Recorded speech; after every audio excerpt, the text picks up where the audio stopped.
Olá, bem-vindo ao programa interativo onde você conversa diretamente com o Senado Federal. No Alô Senado de hoje a gente fala sobre o preço das passagens de ônibus, a saúde pública no Distrito Federal, os gastos dos parlamentares, a desigualdade entre ricos e pobres quando o assunto é justiça criminal. E o Passeata Eletrônica investiga a influência dos internautas no trabalho dos senadores Assir Gurgax e Álvaro Dias. O Alô Senado começa agora. No Brasil, quem é rico e famoso não é punido quando comete um crime, ao passo que a população mais pobre fica presa mesmo quando comete pequenos delitos. Essa é a opinião do Luciano de Araújo Oliveira, que escreveu pra gente lá de Salvador, na Bahia. A visão do Luciano corresponde à realidade? Qual é a opinião dos senadores sobre essa situação? Com a palavra, o senador Aníbal Diniz. Aí, Luciano, a sua pergunta, na realidade, a expressão da indignação nacional, ela tem tudo a ver com o momento em que nós estamos vivendo. O Senado deu uma resposta a esse respeito, transformando em crime hediondo qualquer desvio de conduta no serviço público, exatamente para poder dar uma resposta nesse sentido. Mas a sua observação é absolutamente correta. Normalmente quem tem dinheiro, normalmente os ricos e famosos, com bons advogados, conseguem todos os tipos de postergação de suas penas, ao passo que os pobres, que não têm acesso a uma boa defesa, que às vezes não têm acesso sequer à defensoria pública, esses acabam sendo condenados em primeira instância e não tem a quem recorrer. Então isso é realmente injusto e cabe aos poderes constituídos e principalmente a nós, representantes legislativos, apresentarmos soluções legislativas que mudem essa realidade. Eu gostaria de saber com respeito à saúde. Nós estamos vendo que a saúde está precisando de reparos. Vocês têm algum projeto, alguma perspectiva de melhora? Por exemplo, na Santa Maria tem um hospital que nós não conseguimos uma consulta. Vocês têm algum projeto de melhora em relação à saúde de Santa Maria? Bom, Ivone Oliveira, em primeiro lugar, eu quero dizer que é uma alegria saber que você veio ao Senado. Eu tenho uma responsabilidade grande por isso, que quando eu fui secretário de Turismo, eu trabalhei muito para abrir o Senado à visitação pública e desenvolver o turismo cívico. E a sua preocupação com a saúde é a preocupação da maioria dos brasileiros. Existem sim projetos tramitando no Senado que devem ser apreciados brevemente, que ampliam os recursos para a saúde, obrigando o governo a investir 10% do orçamento em saúde. Existe essa medida provisória que está gerando uma grande polêmica, que foi anunciada pela presidenta da República, de fazer com que os médicos, depois de formados, terão que trabalhar 2 anos no Sistema Único de Saúde. E a gente sabe também que as condições da saúde pública no Distrito Federal estão muito ruins, muito precárias. E sabemos que isso também é problema de gestão.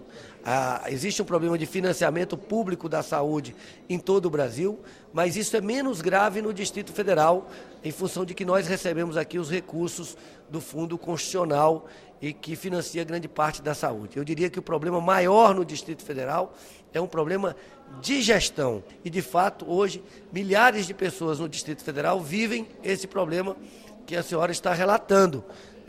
De não conseguir fazer uma consulta, de não conseguir fazer um exame e muito menos fazer uma cirurgia no prazo adequado. Lá de Campo Grande, capital do Mato Grosso do Sul, o Alô Senado recebe a mensagem da Marli Tonetti. Na opinião da Marli, as manifestações que tomaram as ruas do Brasil em junho pedem, acima de tudo, um país com menos desigualdade social. Para ela, isso inclui menos mordomias para os parlamentares. A Marli diz que é difícil ver um trabalhador, como um professor ou um policial, recebendo um salário baixo, enquanto a imprensa divulga que os parlamentares, além de bem pagos, recebem todo tipo de auxílio em suas despesas. Ela pergunta o que os parlamentares têm a dizer sobre isso. A resposta fica por conta do senador Eduardo Suplicy.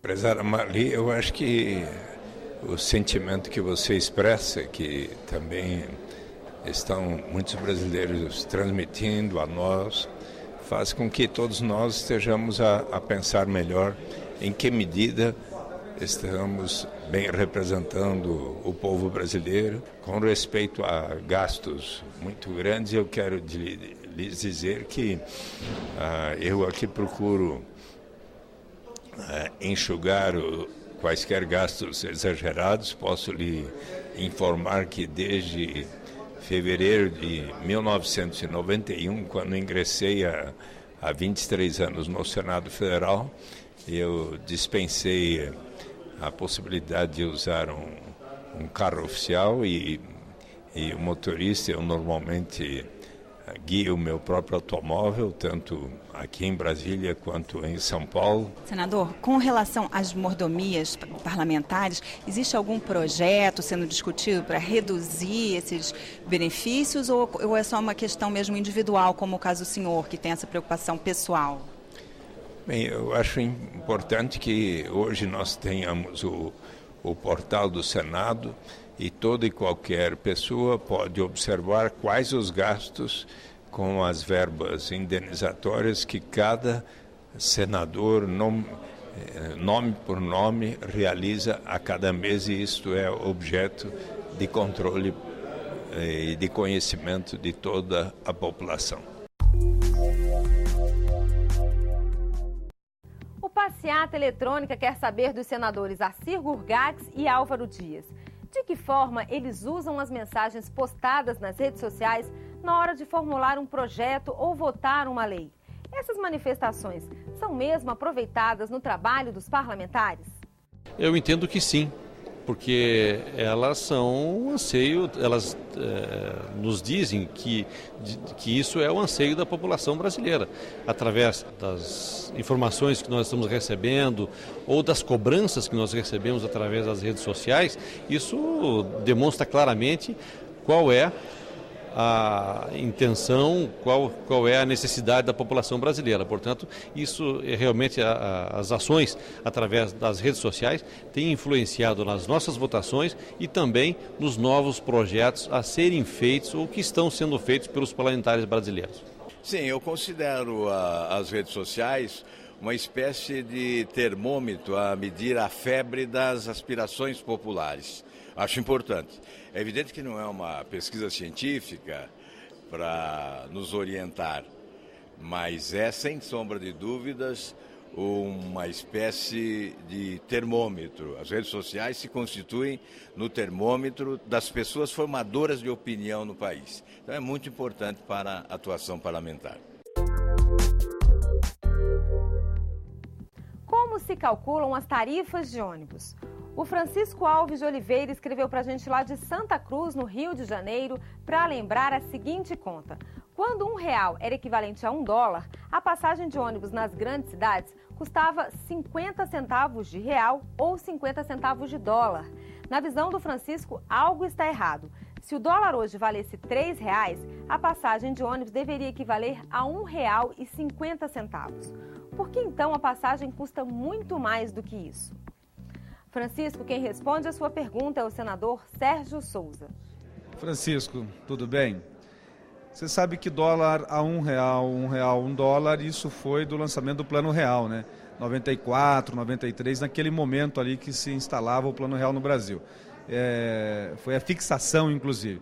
De lá para cá nós tivemos uma inflação muito grande. Se nós pegarmos, são 20 anos, uma média de 5% ao ano, nós temos aí mais de 100% de inflação.